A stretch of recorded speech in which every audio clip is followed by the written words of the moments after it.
नमस्कार, स्वागत है आपका। मैं हूं आपके साथ अभितोष सिंह। लेमरू प्रोजेक्ट पर सियासी बवाल मचा हुआ है। लेमरू प्रोजेक्ट को लेकर टीएस सिंहदेव ने एक खत लिखा। टीएस सिंहदेव ने सीएम बघेल को यह खत लिखा है। तो कैबिनेट मंत्री टीएस सिंहदेव का बड़ा बयान इस प्रोजेक्ट को लेकर कि कभी लेमरू का एरिया कम करने को नहीं कहा, न लिखित न मौखिक। तो इस वक्त ये बड़ी खबर है, अहम खबर है। मंत्री सिंहदेव ने कहा है कि उन्होंने कभी भी उसके एरिया को कम करने के लिए नहीं कहा है। ना उन्होंने मौखिक तौर पर किसी को कहा, ना उन्होंने लिखित तौर पर यह बात कही है। तो टीएस सिंहदेव का यह बड़ा बयान और खत लिखा है उन्होंने लेमरू प्रोजेक्ट को लेकर। तो इस कॉरिडोर में लेमरू जंगल का सबसे ज्यादा क्षेत्र रहेगा। एलिफेंट प्रोजेक्ट से विस्थापित होंगे 140 गांव के लोग। पूरे प्रदेश में इस समय 250 से ज्यादा हाथी मौजूद है और लेमरू प्रोजेक्ट उन्हीं हाथियों के लिए तैयार किया जा रहा है। तो कभी लेमरू के एरिया को कम करने के लिए नहीं कहा है, न लिखित न मौखिक। ये टीएस सिंहदेव का कहना है। लेमरू प्रोजेक्ट को लेकर टीएस सिंहदेव ने बाकायदा खत लिखा है, चिट्ठी लिखी है। तो मंत्री सिंहदेव ने सीएम बघेल को खत लिखा। कैबिनेट मंत्री टीएस सिंहदेव का बड़ा बयान लेमरू प्रोजेक्ट को लेकर। उन्होंने कहा कि कभी भी लेमरू का एरिया कम करने को नहीं कहा है, न लिखित में कहा, न मौखिक में कहा, न लिखित में किसी को दिया। तो ये सारी बातें टीएस सिंहदेव ने कही हैं। लेमरू प्रोजेक्ट को लेकर टीएस सिंहदेव ने खत लिखा।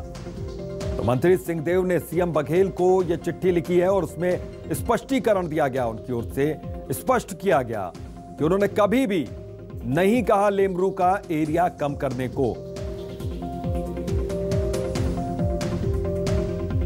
तो न लिखित न मौखिक। टीएस सिंहदेव ये कह रहे हैं। लेमरू प्रोजेक्ट को लेकर टीएस सिंहदेव ने चिट्ठी लिखी है। तो एलिफेंट प्रोजेक्ट है और इसकी वजह से 140 गांवों के ग्रामीण विस्थापित होंगे। 250 से ज्यादा इस वक्त हाथी मौजूद है और लेमरू प्रोजेक्ट जो है वो इन्हीं के लिए तैयार किया जा रहा है, हाथियों के लिए। तो लेमरू प्रोजेक्ट को लेकर एक बड़ा बयान यहां पर टीएस सिंहदेव का। उन्होंने कहा कि एरिया लेमरू का कभी भी कम करने को नहीं कहा, न लिखित न मौखिक। तो इस वक्त की अहम खबर है, मंत्री सिंहदेव ने सीएम बघेल को खत लिखा है, चिट्ठी लिखी है और उसमें यह साफ किया है कि उन्होंने कभी भी एरिया कम करने को नहीं कहा है। तो इस वक्त की अहम खबर है, बड़ी खबर, न लिखित न मौखिक।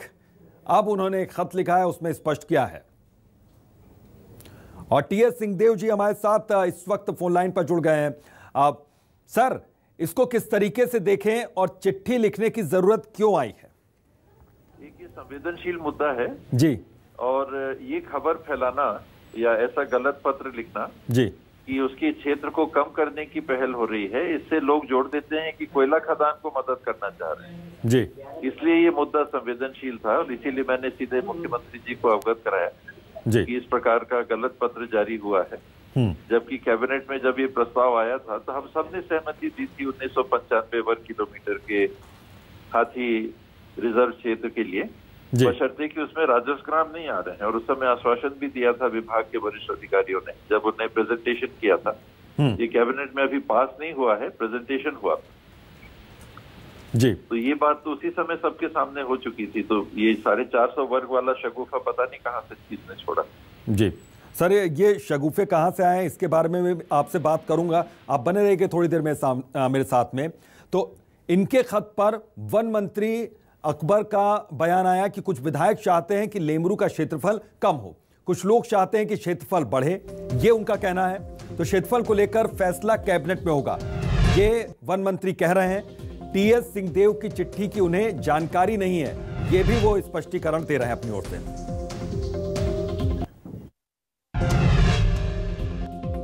देखो, उनकी चिट्ठी तो मैंने देखा नहीं, लेकिन जो वस्तुस्थिति ये है कि मंत्रिमंडल में हमारे विभाग ने प्रस्तुत किया था, वन विभाग की तरफ से मंत्रिमंडल में प्रस्ताव रखा गया कि 1995 वर्ग किलोमीटर का हमने प्रेजेंटेशन दिया कि इसमें ये हिस्से को यदि लेमरू हाथी रिजर्व बनाया जाए तो विभाग की तरफ से ये प्रस्तावित है।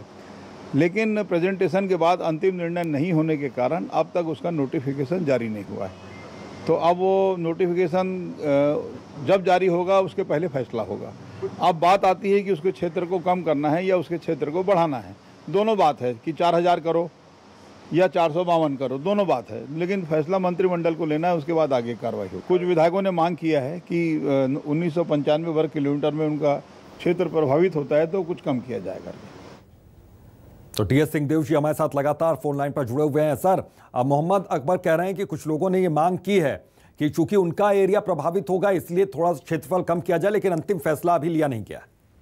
जी ठीक कह रहे हैं, वो बिल्कुल सही बात कह रहे हैं जी। और वस्तुस्थिति भी वही है कि कैबिनेट में जो प्रेजेंटेशन हुआ था जी उसमें 1995 पे आपत्ति केवल उतनी ही थी। मैं भी अपने तरफ से मैंने कहा था कि जो राजस्व गांव है जी, जो अभ्यारण्य क्षेत्र के कोने में पड़ रहे हैं, जो बीच में पड़ेगा अभ्यारण्य नहीं, वो एलिफेंट रिजर्व है शायद जी, तो जो बीच में गांव पड़ेंगे वो तो अलग बात है, लेकिन जो एकदम कोने में है गांव, आखिरी छोर पे है, उनको उसमें शामिल ना किया जाए। तो ये आश्वासन भी अधिकारियों ने दिया था कि नहीं, गांव वो नहीं आ रहे हैं। तो उसी हद तक, और बाद में जब इस क्षेत्र को बढ़ाने की बात आई तो वन विभाग के कुछ अधिकारी ग्राम सभा के आयोजन के लिए गए थे, तो वहां गांव वालों ने आपत्ति की थी। उस समय भी वन मंत्री जी को मैंने अवगत करा दिया था और उन्होंने स्पष्ट डायरेक्शन दिए थे कि इस प्रकार की कोई कार्रवाई गांव वालों की मर्जी के खिलाफ नहीं होनी चाहिए, और जो गांव वाले प्रस्ताव पारित करेंगे जी, उसी हिसाब से वहां पर अभ्यारण्य की आगे की कार्रवाई होनी चाहिए जी। यानी कि सर ये मानकर चल सकते हैं कि जो फैसला आएगा गांव वालों का पूरी तरीके से उस फैसले में ख्याल रखा जाएगा, होना चाहिए, बिल्कुल होना चाहिए जी। बहुत बहुत शुक्रिया न्यूज़ 24 मध्य प्रदेश छत्तीसगढ़ से बातचीत करने के लिए। रुपेश गुप्ता हमारे साथ, हमारे पॉलिटिकल एडिटर इस वक्त जुड़ गए हैं। रुपेश जी, इसको किस तरीके से देखें, क्योंकि दोनों ही बातें यहाँ पर सामने आ रही हैं। मोहम्मद अकबर कह रहे हैं कि कुछ विधायक कह रहे हैं कि एरिया कम होना चाहिए, कुछ विधायक कह रहे हैं कि एरिया बढ़ाना चाहिए, और अंतिम फैसला लेकिन अभी नहीं हुआ है। तो कितना इंतजार अभी अंतिम फैसले के लिए करना पड़ सकता है? देखिए, जो लेमरू को जो क्षेत्रफल बढ़ाने के लिए जो रमन सरकार थी उसने 450 वर्ग किलोमीटर किया था जी, तो इसको लेकर के कांग्रेस ने काफी विरोध किया था, हंगामा किया था और बड़ा चुनावी मुद्दा भी बना था। इन्वायरमेंट के जो जानकार हैं, इन्वायरमेंट के क्षेत्र में जो काम करने वाले लोग हैं, उन तमाम लोगों ने इसको लेकर के सवाल उठाए थे कि हाथी को आप सिर्फ 20 किलोमीटर के दायरे में कैसे रख सकते हैं जब आप एलिफेंट कॉरिडोर बनाने की बात कर रहे हैं। उसमें यह था कि कांग्रेस इसको 2000 किलोमीटर करने की मांग कर रही थी, एरिया को बढ़ाने की मांग कर रही थी बेसिकली, और यूपीएस सरकार ने नो गो एरिया डिफाइन किया था जहां पे बायोडाइवर्सिटी बहुत रिच थी और उस एरिया में किसी को जाने की परमिशन नहीं थी, यानी वहां पे कोई भी माइनिंग एक्टिविटी नहीं होगी। लेकिन माइनिंग एक्टिविटी एक मसला है, दूसरा मसला कि ग्रामीणों का विरोध।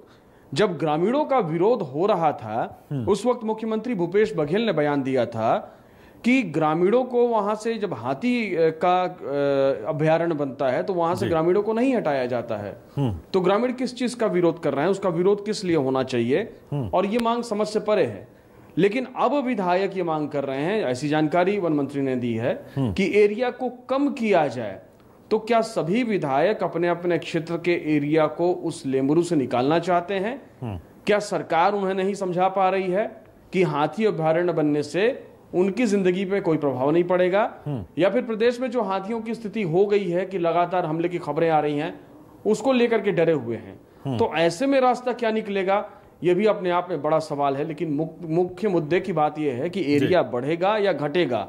ये 2.5 साल तक 450 वर्ग किलोमीटर जो बात सामने आ रही है, या एरिया को कम करने की बात कही जा रही है, किसी विधायक ने आवाज नहीं उठाई। लेकिन अब विधायकों ने कहना शुरू कर दिया है, तो जाहिर तौर पर कांग्रेस के लिए यह फैसला लेना आसान नहीं होगा, क्योंकि 2000 किलोमीटर का जब एरिया डिफाइन हुआ था तब ज्योत्सना महंत, जो कि सांसद है कोरबा की, उन्होंने चिट्ठी लिख करके कहा था कि हसदेव का कैचमेंट एरिया अगर इसमें शामिल नहीं किया गया तो वहां पे जो माइनिंग होगी उसकी वजह से छत्तीसगढ़ का सबसे बड़ा डैम बांगो डैम है वो भर जाएगा, और जो सबसे उपजाऊ क्षेत्र है जांजगीर चांपा, उस क्षेत्र में सिंचाई की व्यवस्था प्रभावित होगी, क्योंकि बांध की जो गहराई है वो कम होगी, वहां पे सिल्ट आएगा, बारिश के पानी के साथ बह करके आएगा। तो कुल मिलाकर के ये जो मामला है एनवायरनमेंट, पर्यावरण और जनता के बीच का मसला है, और ये इतना पेचीदा हो चला है कि इसे सुलझाना सरकार के लिए एक बड़ी चुनौती। बिल्कुल, और बहुत बड़ी चुनौती है कि इसके बीच में बैलेंस कैसे रखा जाए। बहुत बहुत शुक्रिया इस तमाम जानकारी के लिए। तो कैबिनेट मंत्री टीएस सिंहदेव ने यह बड़ा बयान दिया है कि उन्होंने एरिया घटाने के लिए कभी नहीं कहा, इसको लेकर उन्होंने एक बाकायदा चिट्ठी भी लिखी।